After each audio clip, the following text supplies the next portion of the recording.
आज हम धर्म की आठ पाठ की व्याख्या करेंगे। धर्म की आठ पाठ जो कि गणेश शंकर विद्यार्थी द्वारा रचित है। इस पाठ के अंतर्गत गणेश शंकर विद्यार्थी ने उन लोगों के कुटिल इरादों और उनकी धूर्त आदतों का पर्दाफाश किया है जो धर्म की आड़ लेकर भोली भाली जनता का खून चूसते हैं।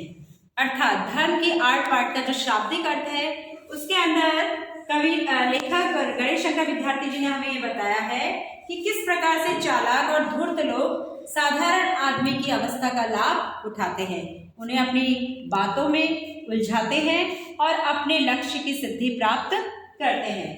तो बच्चों, इसमें आप देखेंगे कि साधारण आदमी हमेशा यही सोचता है कि धर्म के नाम पर जान तक दे देना वाजिब है। अर्थात धर्म के नाम का व्यापार करने वाले ऐसे लोग साधारण आदमियों की मानसिक अवस्था को अपने अनुसार किस तरह से मोड़ देते हैं कि वो जान देने के लिए भी उतारू हो जाता है।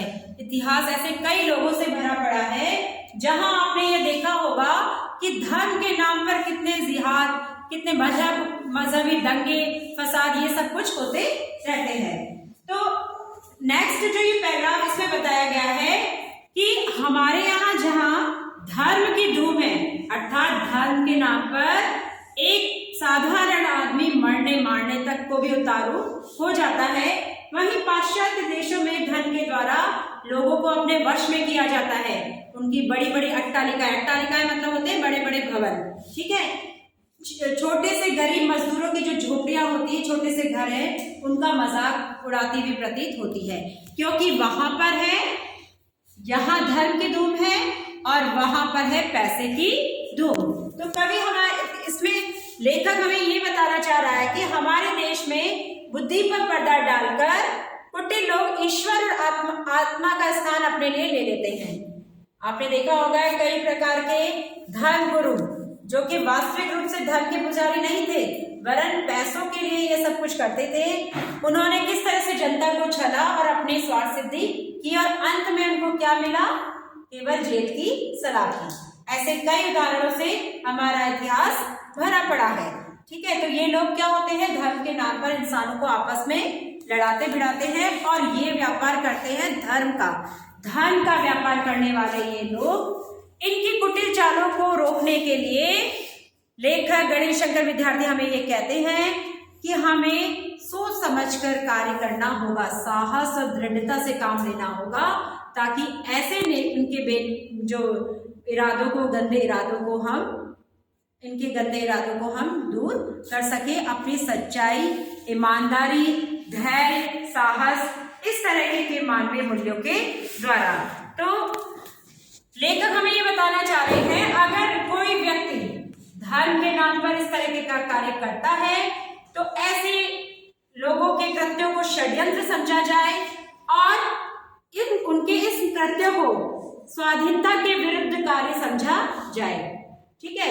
लेखक हमें आगे ये बताता है कि वह दिन स्वाधीनता के इतिहास में सबसे बुरा दिन था जब ऐसे धर्म के ठेकेदारों को सर्वश्रेष्ठ स्थान दिया गया। आप देख रहे हैं कि वह दिन, जिस दिन खिलाफत, मुल्ला तथा धर्माचार्यों को स्थान दिया गया, वह दिन सबसे बुरा था। ऐसा क्यों कहा गया है?